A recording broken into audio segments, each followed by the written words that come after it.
partir de este documento que pertenece a una biblioteca donde se registran los préstamos que realizan los lectores, vamos a diseñar un esquema de datos de esta biblioteca municipal.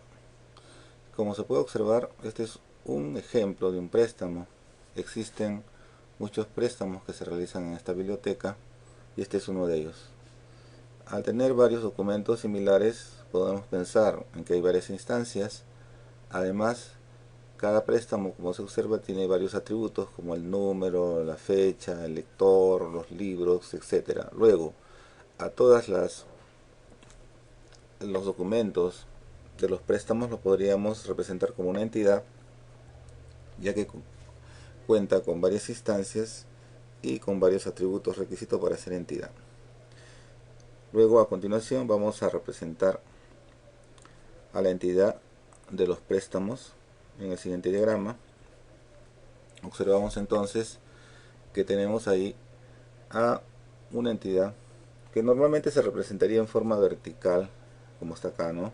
Arriba el nombre de la entidad, abajo los atributos, señalando a la cabeza la clave primaria, que en este caso sería el número de préstamo porque es el atributo que no se va a repetir.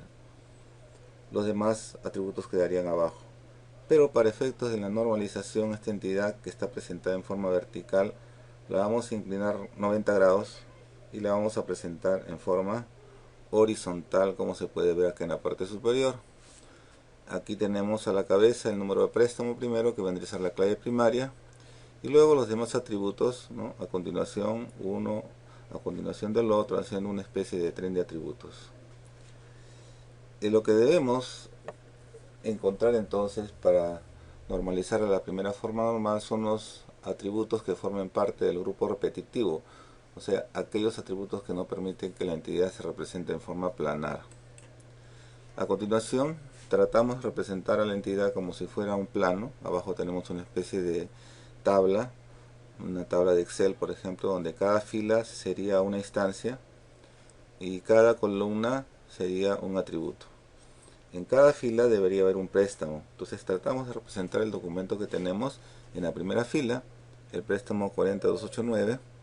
Incluimos el código del lector, el apellido del lector, el nombre del lector, el teléfono, y hasta ahí no había ningún problema. Pero cuando queremos ingresar el código del libro, observamos que hay más de un libro, ¿no? Porque en el documento se observa así claramente. Tenemos el libro 1005, tenemos el libro 1007. Entonces eso tendría que representarse en el mismo casillero, ya que en la siguiente fila sería otra instancia, otro préstamo. Ahí no podríamos poner los libros del primer préstamo. Entonces todos tendrían que ir yuxtapuestos, formando una especie de esquema tridimensional, lo que nos demuestra que este atributo no se puede representar en dos dimensiones.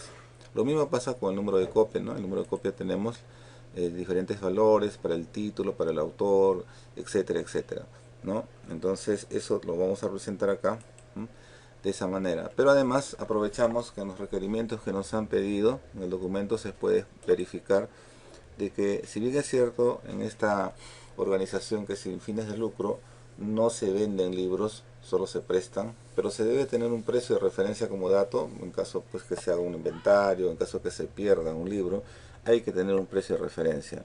Lo mismo en el caso de los autores, solamente se muestran apellidos y nombres, pero también es necesario guardar datos adicionales de los autores. Por eso los vamos a considerar también con un código aparte por cada autor y su país de origen, ¿no?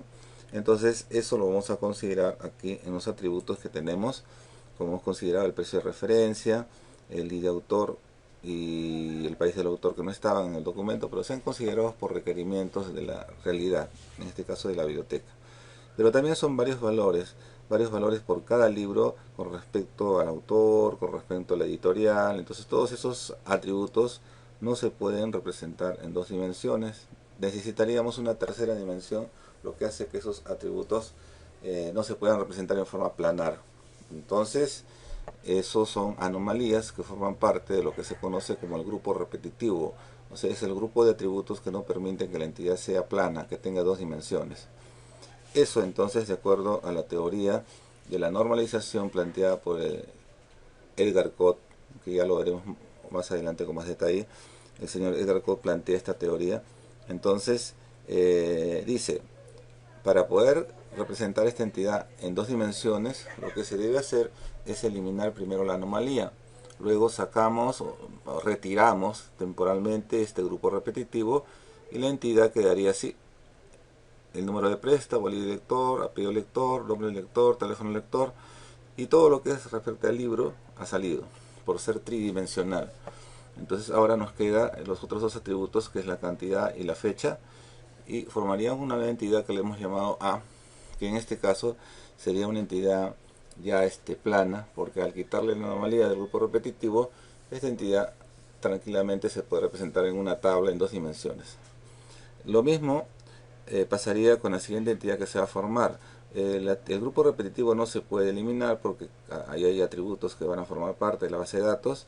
Con ese grupo repetitivo y además el número de préstamo, la clave primaria, que pasaría a formar otra entidad junto con el grupo repetitivo, tenemos una nueva entidad.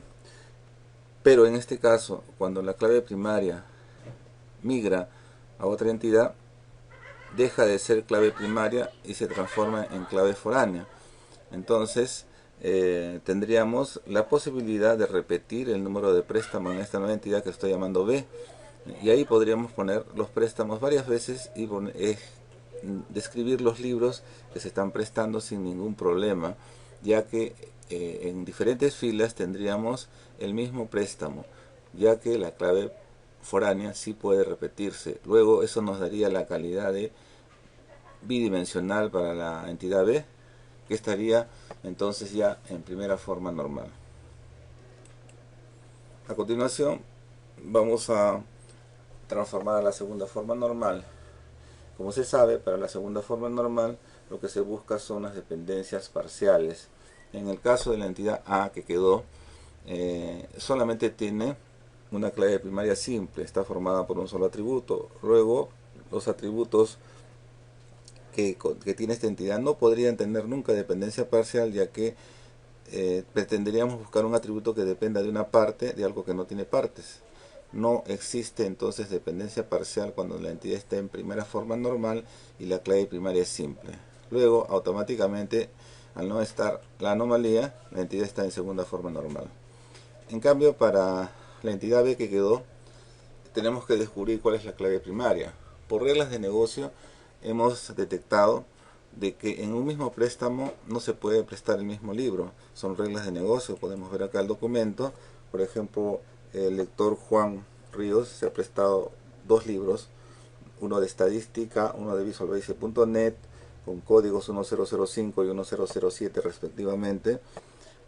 Podría prestarse más libros, ya que son reglas de negocio de la biblioteca, pero sin embargo no puede prestarse el mismo libro. Es decir, si Juan Pérez decide prestarse otra vez otro libro de estadística, ya que él se está llevando la copia número 3 y seguro que hay más copias, y quiere llevarse uno, digamos, para su hermano, porque tiene el derecho de llevarse hasta 4 libros, digamos, no podría hacerlo, ya que la regla no le permite llevar el mismo libro dos veces.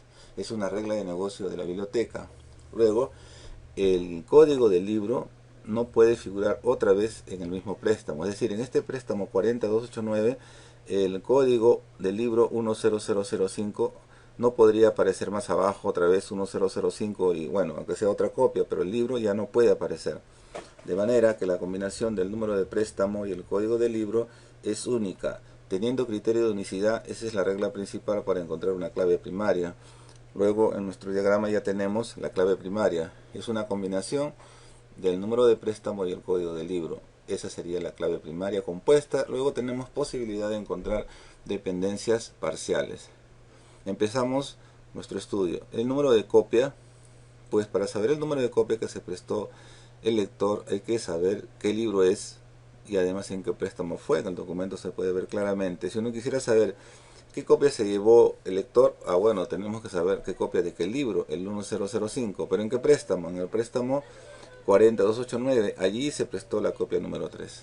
¿no? De repente en otro préstamo se puede llevar el mismo libro, pero sería otra copia de repente, tal vez la misma, pero para identificar qué copia se llevó un lector hay que saber qué copia de qué libro y en qué préstamo se realizó. Luego ese atributo tiene dependencia total. Para conocer el número de copia hay que conocer el número de préstamo y el código del libro. Seguimos avanzando para verificar, por ejemplo, el título.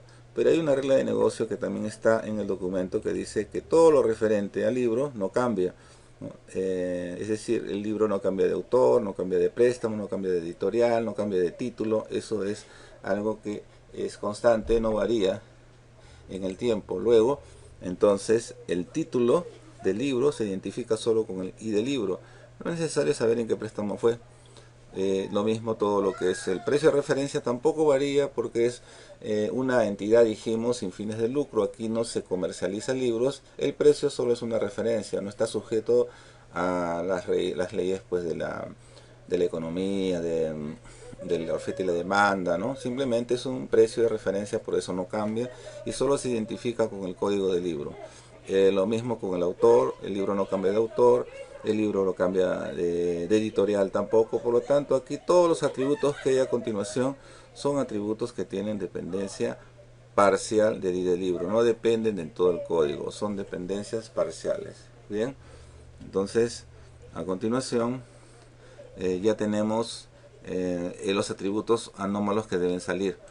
Al salir entonces tenemos lo siguiente: tanto el título, el precio, todo lo que era dependencia parcial deben salir junto con el atributo que los identifica, en este caso el ID del libro, y forman una nueva entidad que le estoy llamando B2. Y lo que queda es solo el número de copia que tiene dependencia total.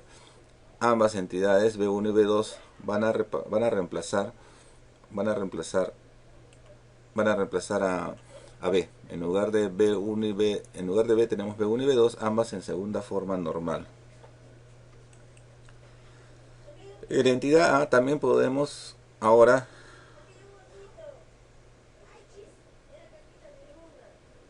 identificar la siguiente forma normal, que son las dependencias transitivas, ¿no? Las dependencias transitivas para la tercera forma normal son atributos que se identifican con un atributo de la entidad sin ser directamente identificados con la clave primaria, sino lo hacen a través de otra. Por ejemplo, con el número de préstamo identificamos el ID del lector y con el ID del lector identificamos el apellido, el nombre y el teléfono. Estos tres atributos tienen dependencia transitiva. Nótese que para pasar a la tercera necesariamente tiene que estar en segunda la entidad. Bien, entonces esas son las anomalías que hemos detectado y entonces sacamos los atributos que dependen y encontramos que esta entidad ahora estaría en tercera forma normal, ya que le quitamos las anomalías, que sería A1. Y el otro atributo que identificaba los datos del lector, ¿no?, forma otra entidad que también estaría en tercera forma normal. Tendríamos entonces A1 y A2 que están en tercera forma normal. Además, nótese de que si si un atributo ya es clave primaria en una entidad, en otra entidad pasa a estar a ser clave foránea, ¿no? Si un atributo es clave primaria, si pasa a otra entidad es clave foránea. Eso va a permitir luego las relaciones entre las entidades resultantes.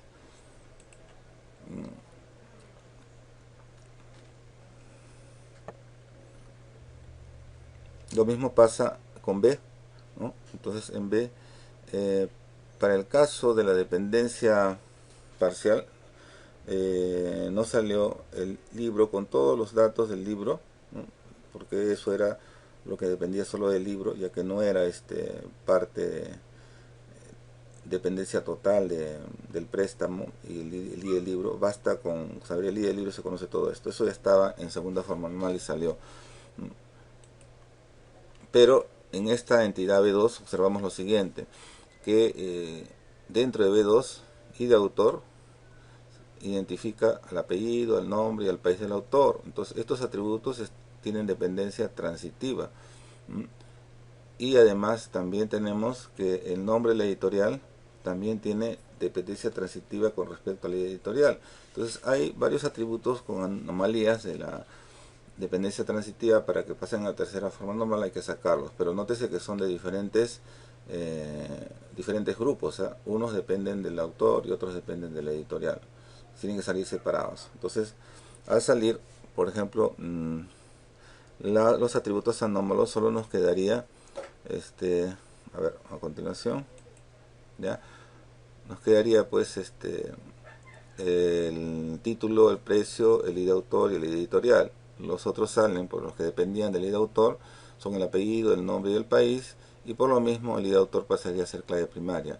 Lo que dependía de la ID editorial es el nombre y forma otra entidad, pero al también identificar al atributo ID editorial se vuelve clave primaria. Tanto ID autor como ID editorial al ser claves primarias, si aparecen en otra entidad son foráneas, como podemos ver aquí. Y todas estas están en tercera forma normal.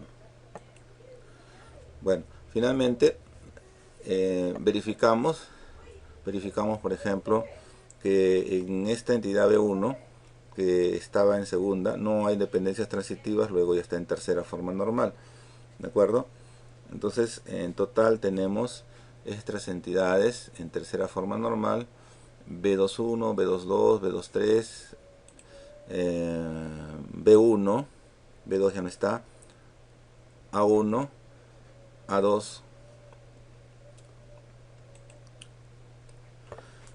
y esas entidades ahora que ya están normalizadas deben tener nombres propios ahora. No podemos quedarnos con esos nombres temporales.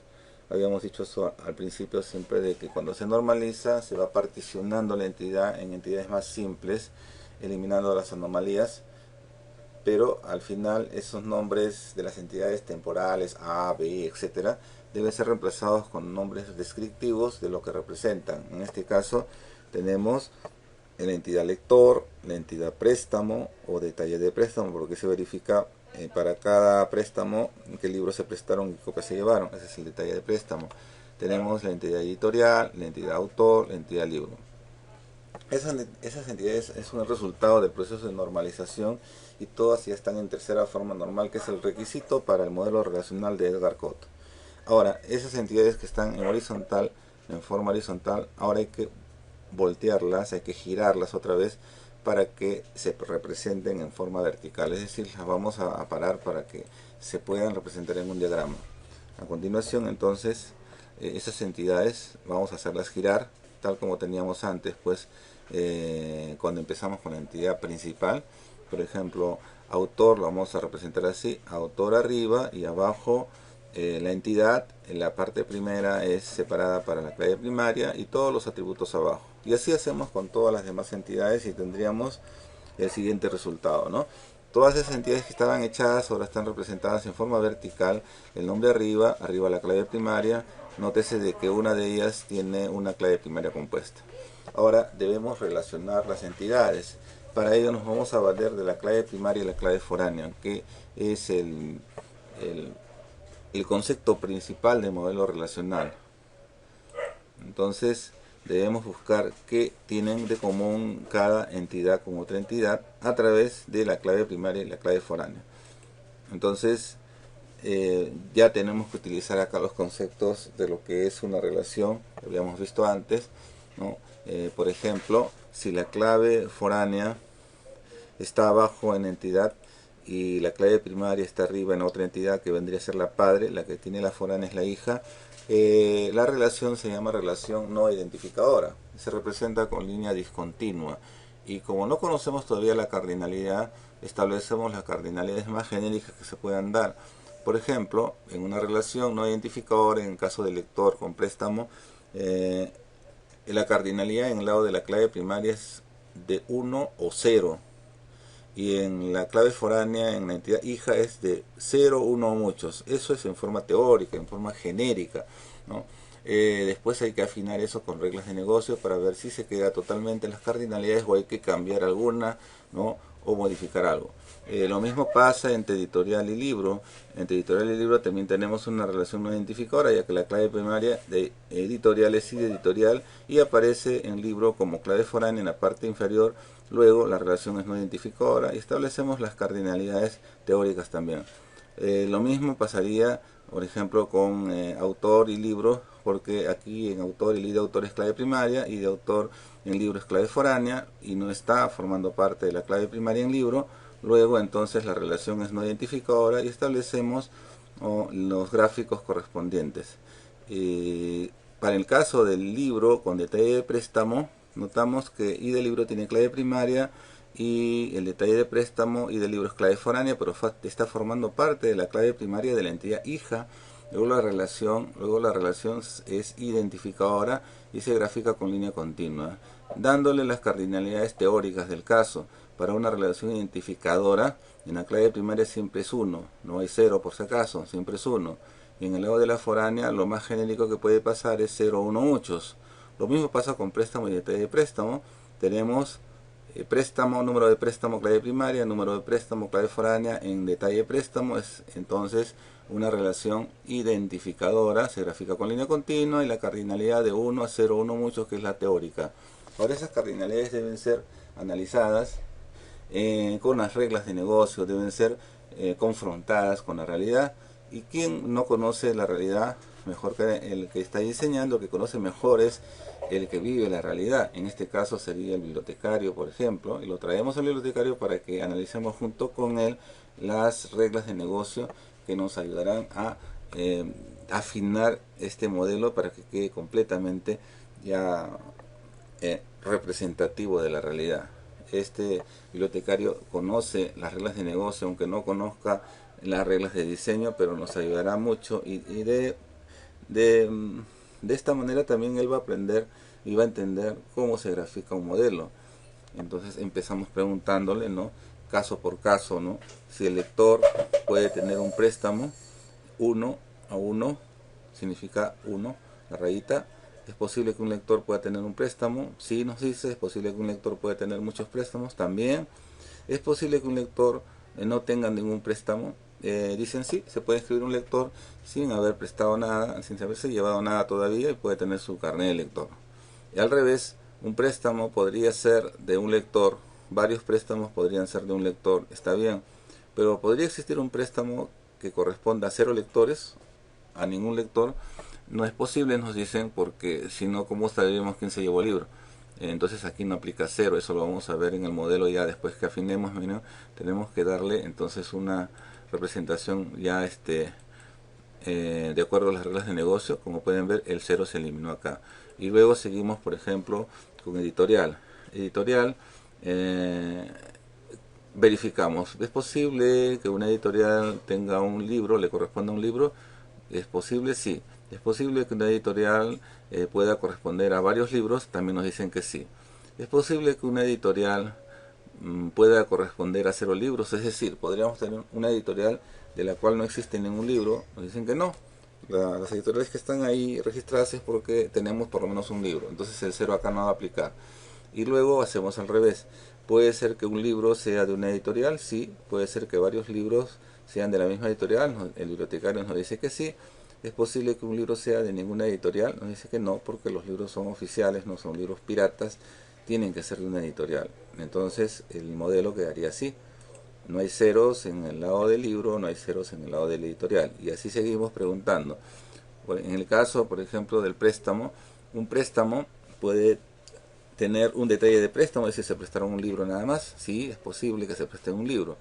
Es posible que un préstamo tenga varios detalles de préstamo, pues es porque se han prestado varios libros. Es el caso que tenemos en el documento, ahí se prestaron 2 libros, ¿no? Claro, si se pueden, 2, 3, 4, nos dicen. Bien, pero es posible que en un préstamo no se preste ningún libro. Ese 0 significa que no hay ningún libro, no hay ningún detalle. Un detalle significa un libro que se ha prestado. Y nos dicen, no, pues para registrar un préstamo es porque se tiene que haber llevado un libro. No pueden hacer un préstamo sin que haya libro, ¿no? Entonces ese 0 no aplica. El modelo va a quedar entonces luego así. En ese caso no hay ceros en el lado de préstamo. Luego seguimos entre el libro y detalle de préstamo. ¿Es posible que un libro se haya prestado una vez? O sea, está en un detalle de préstamo nada más. Sí, es posible, nos dicen. ¿Y es posible que un libro se haya prestado muchas veces? Claro que también es posible. ¿Y es posible que un libro figure en 0 detalles de préstamos? Eso significaría un libro que nunca se ha prestado. Y si es posible en el caso de los libros nuevos, y eso también lo vamos a modificar en el siguiente modelo, ¿no? Si existe el 0 ahí. Pero ahora vamos a seguir revisando el caso de autor con libro. ¿Es posible que un autor tenga un libro? Nos dicen que sí. ¿Es posible que un autor tenga muchos libros? Nos dicen que sí también. Y es posible que un autor no tenga ningún libro, preguntamos si es que es posible que exista un autor del cual no tenemos ningún libro en la biblioteca, nos dicen que no. Los autores que están registrados es porque se tiene por lo menos un libro, ¿no? Entonces ese cero no aplica. Luego, al revés, ¿es posible que un libro sea escrito por un autor? Nos dicen que sí. ¿Es posible que un libro haya sido escrito por ningún autor? Eso sí que no. Tiene que tener un autor, así sea anónimo, figura como anónimo, pero no está vacío el caso del autor. Bien, hasta ahí el bibliotecario ya se dio cuenta exactamente de lo que estamos haciendo, ya tiene una idea clara, de acuerdo a las preguntas que hemos estado haciéndole. Y aquí él da su opinión, nos dice, sí es posible que un libro haya sido escrito por un autor, o que varios libros hayan sido escritos por un mismo autor, pero también es posible que un libro haya sido escrito por varios autores. Eso no nos habíamos dado cuenta porque en el documento que teníamos no había un caso así, o sea, un libro tenía solo un autor. Es posible que haya otro documento donde se vea y se verifique eso, y eso lo sabe el bibliotecario. Entonces, por no ver otros ejemplos, no nos dimos cuenta de ello. Pero para eso, por eso se revisa con alguien que conozca la realidad. Y el bibliotecario nos da entonces la pista de que la relación en realidad es de muchos a muchos, y entonces quiere decir que este gráfico está mal. Una relación de muchos a muchos en el modelo lógico relacional no existe, y para solucionar ese problema de muchos a muchos se incluye en la parte del medio de las dos entidades una entidad nueva, ¿no? Y esa entidad nueva va a tener una clave primaria formada por las claves primarias de las otras dos que pasan como foráneas, haciendo una clave compuesta. En este caso, y de libro pasa como clave foránea a la parte superior, y de autor pasa a la parte superior también como clave foránea, y ambas forman una clave primaria, y tendríamos entonces una relación de uno a muchos entre ambos casos directamente en la entidad del centro. Ya eliminamos la entidad, eliminamos la relación de muchos a muchos. No puede existir una relación de muchos a muchos en un modelo relacional. Luego, entonces, nuestro modelo ya está casi terminado. A esta entidad intermedia le hemos puesto un nombre porque no tenía nombre. Podría ser detalle libro, detalle autor, como estábamos acostumbrados, pero en este caso no conviene, no representa mucho eso. Más bien le combinamos los dos nombres, libro-autor. Cuando no se puede poner detalle, combine los nombres nada más. Y además, un atributo que además podría estar en esta entidad sería un atributo que, para conocerse, se necesita conocer datos de ambas entidades. Por ejemplo, para saber qué capítulo se escribió el autor en el libro, es necesario saber qué libro fue, evidentemente, y qué autor fue, y ahí podemos insertar entonces el dato de los capítulos o de qué manera el autor intervino en este libro. De esa manera ya tenemos el modelo. Faltaría nada más especificar los dominios para que se quede como modelo lógico, ¿no? Y ahí sí ya tenemos el modelo completo, el modelo lógico. ¿De acuerdo? Entonces este es el ejemplo final después de haber visto este documento que nos sirvió de pista para llegar entonces a el modelo lógico a través del proceso de normalización. Muchas gracias por su atención.